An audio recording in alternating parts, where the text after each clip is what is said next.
2 రోజుల క్రితం వైసీపీకి అనుకూలంగా తిరుగుతున్నారని తనపై ప్రొద్దుటూరు మాజీ మున్సిపల్ చైర్మన్ ముక్తియార్ దాడి చేశారు అంటూ అమీర్ అనే వ్యక్తి 2వ పట్టణ పోలీస్ స్టేషన్లో ఫిర్యాదు చేశాడు. అయితే ఎమ్మెల్యే రాచమల్లి శివప్రసాద్ రెడ్డి తనపై కావాలనే తప్పుడు కేసులు బనాయిస్తున్నారని, తాను ఏ వ్యక్తిపై దాడి చేయలేదని మాజీ మున్సిపల్ చైర్మన్ ముక్తి అన్నారు.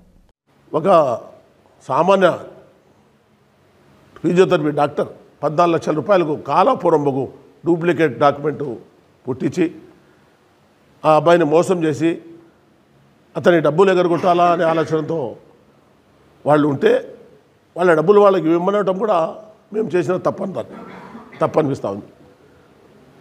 ఎఫ్ఐఆర్లో రాస్తాడు, ముక్తార్ నన్ను చొక్కా పట్టుకొని ఈడ్చుకుంటా లోపలికి పోయినాడు, నిన్ను చంపుతామన్నాడు అని అంటాడు ఎఫ్ఐఆర్. వాస్తవాలు పోలీసు వాళ్ళు గమనించి విచారించి తగువైన న్యాయం చేయాలా.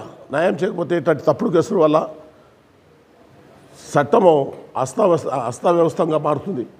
కాబట్టి పోలీస్ వ్యవస్థకు, ఎస్పీ గారికి, డిఎస్పీ గారికి మేము తెలియజేసుకున్నది ఏమంటే, వచ్చిన దానిపైన న్యాయ విచారణ జరపండి, సీసీ ఫుటేజ్ చూడండి.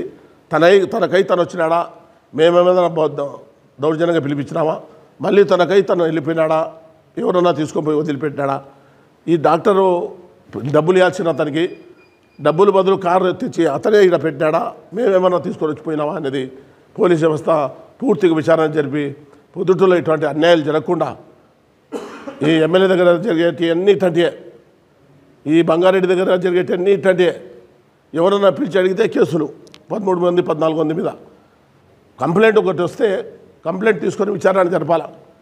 విచారణ జరిపి నిజ నిర్ధారణ చేసి ఉన్నోళ్ళు పోయినా ఏమైనా తప్పు జరిగి ఉంటే ఎఫ్ఐఆర్ కట్టాలా.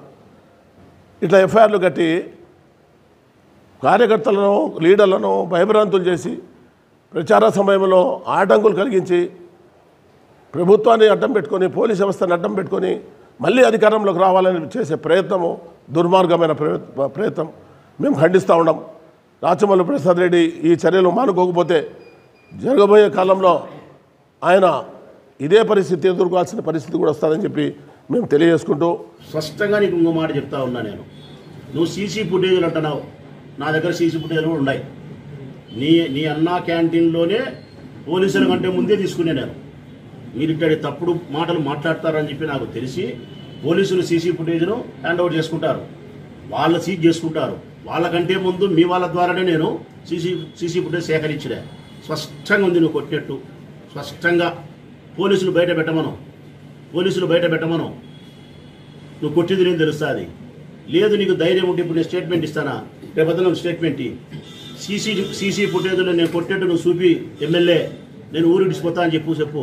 లేదంటే నువ్వు ఊరిడిచాలని చెప్పు, నేను ఊరిడిచా. సీసీ ఫుటేజ్లో నువ్వు కొట్టనట్టుగా చూపిస్తే ఊరిడిచిపోతా. నేను చూపిమంటే నేను చూపిస్తా. సీసీ ఫుటేజ్లో నువ్వు కొట్టేట్టు నువ్వు ఊరిడిచిపోతావని చెప్పు.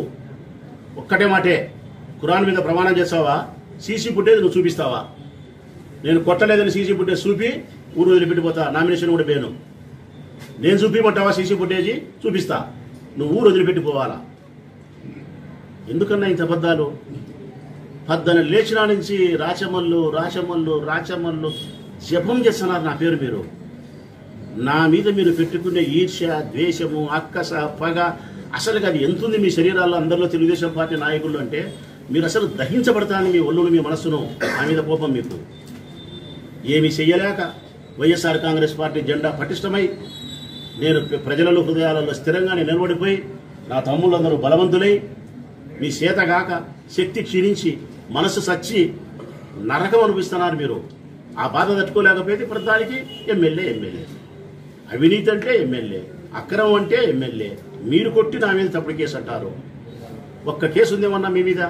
ఎందుకు ఇంత అన్యాయంగా దుర్మార్గంగా మాట్లాడతారు మీరు? ఫైనల్గా మేము చెప్పేది, లింగారెడ్డి గారికి, సురేష్ నాయుడు గారికి సంబంధం లేదు. వాళ్ళు కొట్టలే, వాళ్ళ సమక్షంలో జరిగింది. మేము ఇచ్చిన కంప్లైంట్ కూడా మీకు ఇస్తాను అందరికీ. ఎక్కడే కానీ వాళ్ళది మేము కొట్టినారని కానీ, తిట్టినారని కానీ, సురేష్ నాయుడు పేరు కానీ, లింగారెడ్డి మామ పేరు కానీ ఎక్కడే కానీ మేము రాయము. వాళ్ళ కేసులో కూడా మాకు అవసరం లేదు. కొట్టింది ముక్తియారు మనుషులు. ముక్తియారుకు ధైర్యం ఉంటే కనుక ఖురాన్ మీద ప్రమాణం చేసి కొట్టలేదని చెప్పమను. నేను ఖురాన్ మీద ప్రమాణం చేసి నువ్వు కొట్టినావని చెప్తా. నీకు ధైర్యం ఉంటే సీసీ ఫుటేజ్ ఓపెన్ చేసి చూపి, నువ్వు కనుక కొట్టనట్టు ఉంటే కనుక నేను నామినేషన్ వేయను, 3 రోజులు పెట్టిపోతా. నువ్వు కొట్టేట్టు నేను చూపిమంటే చూపించా, నువ్వు 3 రోజులు పెట్టిపోతా.